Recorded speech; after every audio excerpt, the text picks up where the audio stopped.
അതുപോലെ പ്രധാനമന്ത്രി നരേന്ദ്രമോദിക്കെതിരെ നാട്ടുകാരെ കൊണ്ട് എന്തെങ്കിലുമൊക്കെ പറയിക്കണം, അതിനിറങ്ങിയതാണ് രാഹുൽ ഗാന്ധി. പക്ഷേ ബപ്പ എന്ന് പറയേണ്ടി വന്നത് രാഹുൽ ഗാന്ധി. അദ്ദേഹം അങ്ങനെ പറയുന്ന ഒരു വീഡിയോ ഇപ്പോൾ വൈറലായി കുതിക്കുകയാണ്. ഓട്ടോറിക്ഷക്കാരും യൂട്യൂബർമാരും ഒക്കെ സാധാരണ രീതിയിൽ രാഹുൽ ഗാന്ധിയുടെ ഇരകളാകാറുണ്ട്.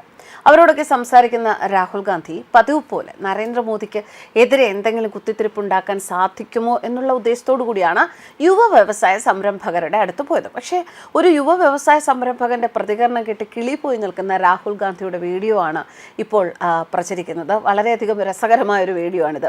മാനുഫാക്ചറിംഗ് രംഗത്ത് ഇന്ത്യയെ ആഗോള ശക്തിയാക്കാൻ ശ്രമിക്കുകയാണ് പ്രധാനമന്ത്രി നരേന്ദ്രമോദി.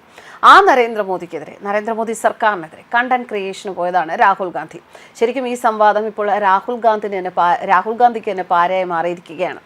എന്തുകൊണ്ടാണ് ഉൽപ്പന്നങ്ങൾ നിർമ്മിക്കുന്ന ബിസിനസ്സിലുള്ള നിങ്ങൾക്ക് വ്യവസായ സംരംഭം തുടങ്ങാൻ കഴിയാത്തത്?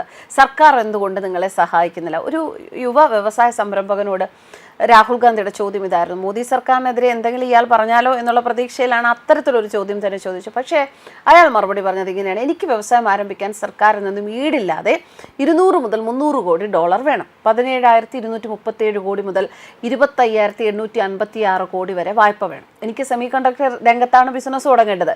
കേന്ദ്ര സർക്കാർ നവവ്യവസായ സംരംഭകർക്ക് 10 കോടി വരെ മാത്രമേ ഈടില്ലാത്ത വായ്പ നൽകുന്നുള്ളൂ. ഇതെല്ലാം കേട്ട രാഹുൽ ഗാന്ധിയുടെ കിളിപ്പോയി. എന്താണ് മറുപടി പറയണമെന്ന് അറിയാതെ തരിച്ചു നിൽക്കുന്ന രാഹുൽ ഗാന്ധിയെ ഈ വീഡിയോയിൽ കാണാം. ഈടില്ലാതെ 17,000 കോടി ആരെങ്കിലും കൊടുക്കുമോ?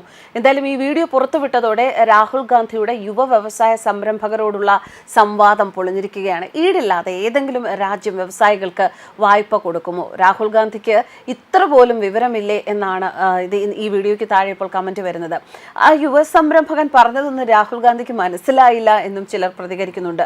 കോൺഗ്രസ് ഭരിക്കുന്ന സംസ്ഥാനങ്ങളിൽ വ്യവസായ സംരംഭകരെ വളർത്താൻ ഒരു ചെറുവിരൽ പോലും അനക്കാത്തവൻ എന്തിനാണ് കുത്തിത്തിരിപ്പുണ്ടാക്കാൻ വേണ്ടി മാത്രം യുവ വ്യവസായ സംരംഭകരോട് സംവദിക്കുന്നത് എന്ന ചോദ്യവും ചിലർ ഉയർത്തുന്നുണ്ട്.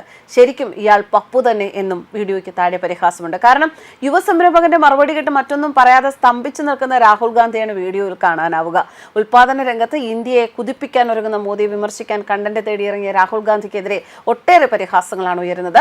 കോർപ്പറേറ്റ് നായകരായ അദാനിയും അംബാനിയും സ്ഥിരം വിമർശിക്കുന്ന രാഹുൽ ഗാന്ധിക്ക് കിട്ടേണ്ടത് തന്നെ കിട്ടി. അവർ കീഴില്ലാത്ത വായ്പകൾ നൽകുന്നതിന് ബാങ്കുകളെ വിമർശിക്കുന്ന ആളാണ് രാഹുൽ ഗാന്ധി. ആ രാഹുൽ ഗാന്ധിയോട് തനിക്ക് ബിസിനസ് തുടങ്ങാൻ 17,000 കോടി മുതൽ 25,000 കോടി വരെ വായ്പ വേണമെന്നും അത് മോദി സർക്കാർ തരുന്നില്ല എന്നും വ്യവസായ സംരംഭകൻ പരാതിപ്പെടുന്നതാണ് ഇപ്പോൾ വലിയൊരു അടിയായി മാറിയിരിക്കുന്നത്. മോദിയെ കുറ്റം പറയുന്നതിനോടൊപ്പം തന്നെ പലപ്പോഴും മോദിയാകാൻ രാഹുൽ ഗാന്ധി നടത്തുന്ന ശ്രമങ്ങളും ചെറുതല്ല. ബീഹാറിലെ തെരഞ്ഞെടുപ്പുമായി ബന്ധപ്പെട്ടിട്ടുള്ള പ്രചാരണ പ്രവർത്തനങ്ങൾ ബീഹാറിൽ തകൃതിയായി നടക്കുകയാണ്. അതിനിടെ രാഹുൽ ഗാന്ധിയുടെ ചിത്രം പതിച്ച സാനിറ്ററി പാഡ് വിതരണം ചെയ്ത് സ്ത്രീകളെ അപമാനിച്ചിരിക്കുകയാണ് കോൺഗ്രസ്. ആർത്തവ ശുചിത്വ അവബോധം വളർത്തുക എന്നതാണ് പ്രിയദർശി ഉദ്ധാൻ യോജന എന്ന പേരിട്ടിരിക്കുന്ന പദ്ധതിയുടെ ലക്ഷ്യം. രാഹുൽ ഗാന്ധിയുടെ ചിത്രം സാനിറ്ററി പാഡിൽ പതിപ്പിച്ചത് ബീഹാറിലെ സ്ത്രീകളെ അപമാനിക്കുന്നതിന് തുല്യം എന്നും കോൺഗ്രസ് ഒരു സ്ത്രീവിരുദ്ധ പാർട്ടിയാണ് എന്നുമൊക്കെയുള്ള അഭിപ്രായങ്ങൾ ഉയർന്നിരുന്നു. ഇതിനെ തുടർന്ന് ആ ചിത്രം പിൻവലിക്കേണ്ട ഒരു സാഹചര്യമാണ് ഉണ്ടായത്. എന്തായാലും മോദിയെ കുറ്റം പറയാൻ ഇറങ്ങുമ്പോൾ അല്ലെങ്കിൽ മോദിക്കെതിരെ കണ്ടന്റ് ക്രിയേറ്റ് ചെയ്യാൻ ഇറങ്ങുമ്പോൾ രാഹുൽ കുറച്ചുകൂടി വളരേണ്ടിയിരിക്കുന്നു എന്നാണ് ഇതിൽ നിന്നും മനസ്സിലാക്കേണ്ടത്. ന്യൂസ് ഡെസ്ക് കർമ്മ.